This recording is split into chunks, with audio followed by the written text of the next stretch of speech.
Gongxi Facai!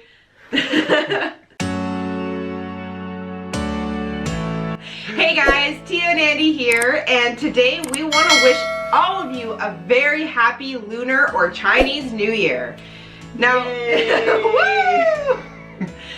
Now, for those of you who don't celebrate, there's actually a lot of culture and tradition that goes into Lunar New Year. And so we thought that it'd be really cool to kind of share some of those cultures and traditions that are part of the celebration. And it's something that we celebrate every year. We always have my family over. And we celebrate with them, and we follow some of these traditions. So, well, we try our best. So I'm gonna throw it over to Andy because he knows them a little better than I do. And take it away. All right, so Chinese New Year, it's always celebrated on the lunar cycles, so whenever you complete a lunar calendar year. Therefore, it's kind of wonky doodle. It's kind of around the beginning of the year, but sometimes it's later. This year it's actually quite early. It's earlier, yeah.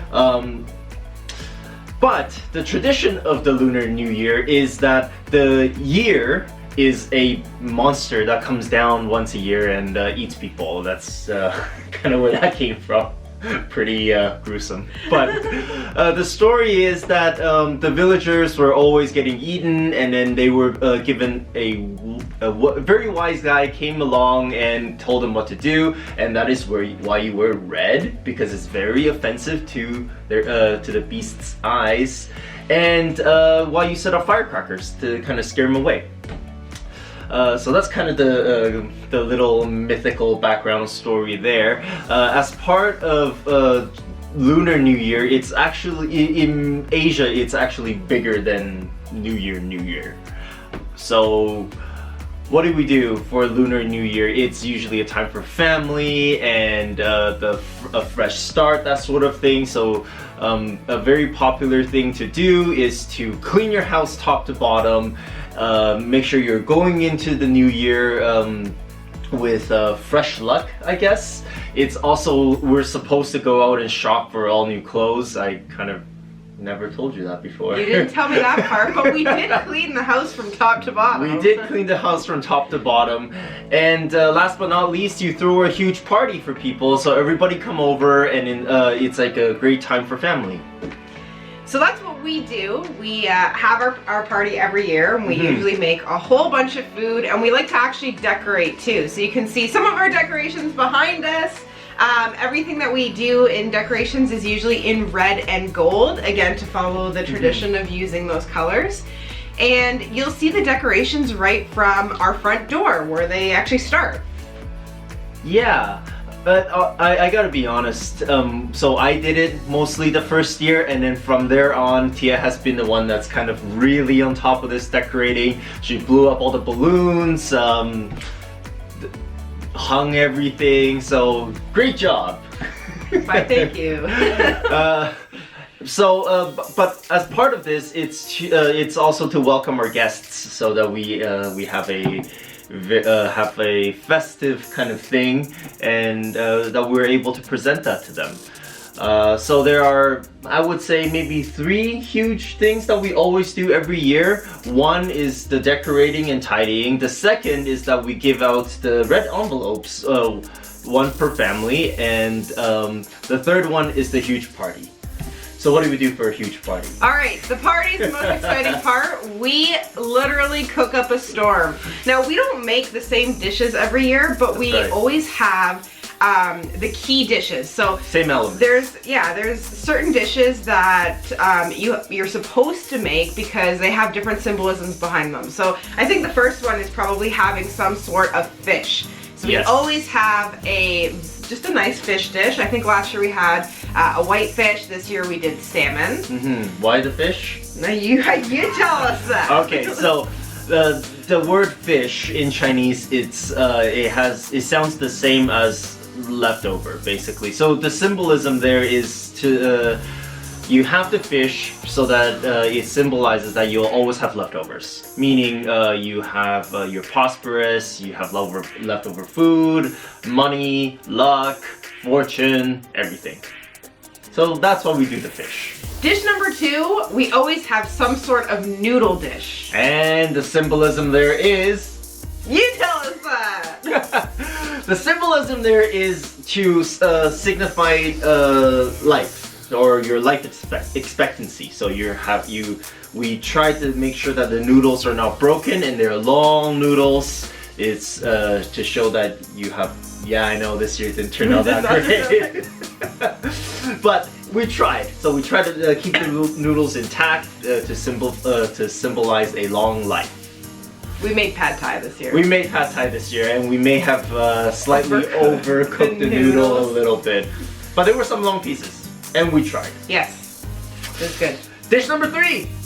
Dish number 3. What do we have? Oh, we always have tangerines on the table. Tangerines on the table. So the tangerines on the table is because when you pile them up with 4 on the bottom and 1 on top, it kind of looks like a gold mountain because of the actual shape of the stack and how the tangerine color is sort of orangey gold.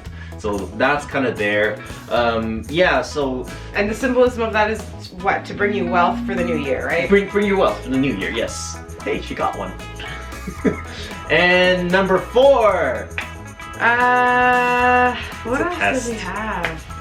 We made rice this year. We did make rice this year. I don't know if that has symbolism though. No, not really. We just made rice. Well, sort of. We made kimchi fried rice. So it's not a Chinese thing, but I always try to include a lot of the color red or gold or yellow, but it's the same thing, same idea, to bringing you prosperity and riches, etc., etc. So we try to include that a lot. And what else do we have? We have chicken wings, which is dish number 5, and the symbolism there is... That was dish number 6. Oh, sorry, dish number 6, and the symbolism there is... There is none. It's just delicious. He always does this. He tries to trick me. He's like, well, what is the symbolism of this one? I'm like, oh, I don't know. I don't think you told me this one. Yeah, because there isn't any. No, there isn't any. We do try to just do these couple of ones, and we try to make lots of food. Again, having an abundance, so another kind of good luck symbolism thing there. But usually, the food has to be tasty. So we do throw in whatever our favorite dish is that we've discovered during the year that we want to share with our friends and family. Now when it comes to traveling over Chinese New Year, it is definitely, if you're looking to travel during that time, you'll definitely want to look into it because Chinese New Year, as Andy mentioned, huge, is the biggest holiday that's celebrated by those countries, like China, anywhere really in Asia that celebrates Chinese New Year. And most things are actually closed, not just the day of, I believe leading up to Chinese New Year as well. Most people are traveling, they're getting ready to have these big parties with their families. Different cities host different events, so... Yeah, depending on how traditional an area or even a household is, Chinese New Year is actually like a week-long event. You start the night before where you're supposed to stay up and guard the house, and then you get to the very first day of Chinese New Year and you're supposed to go to, I think, your parents' house, and then it's to visit brothers and sisters along the way or something like that, like at one every day. So it's like a week-long event.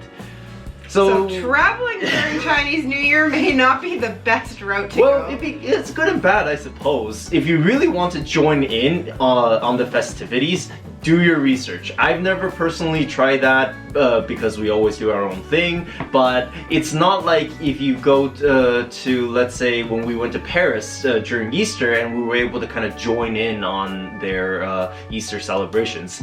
That is, I mean, sort of, kind of. A lot of places will have fireworks, but 90% of the time, things are closed.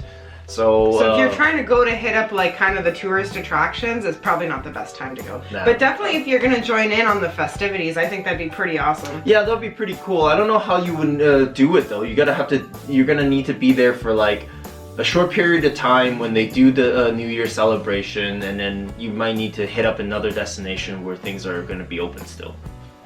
Or maybe go to like a place like Hong Kong where it's very, very tourist heavy, and then there might be. So I don't know, I'm just kind of spitballing the ideas out there. But for all you folks who want to kind of join in on that Chinese New Year tradition, I have a tip for you. And the tip is, a lot of restaurants actually do Chinese New Year dinner, and then they will be more than happy to take you to do takeout menu for you. So go to like a dim sum restaurant or something, and then just ask them for a Chinese New Year feast, and they would be able to cook you something where you can take it home and invite some friends and family over and eat the food. Good tip. Good. Good tip. Alright guys, that wraps up our Chinese New Year video. We obviously haven't covered all of the traditions that can be done on Chinese New Year, but we covered the ones that are important to us and our family. But if you have any other ones, put them in the comments below and let us know. And if you enjoyed our video, please like and subscribe to our channel.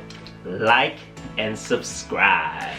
Happy Chinese New Year! 恭喜发财!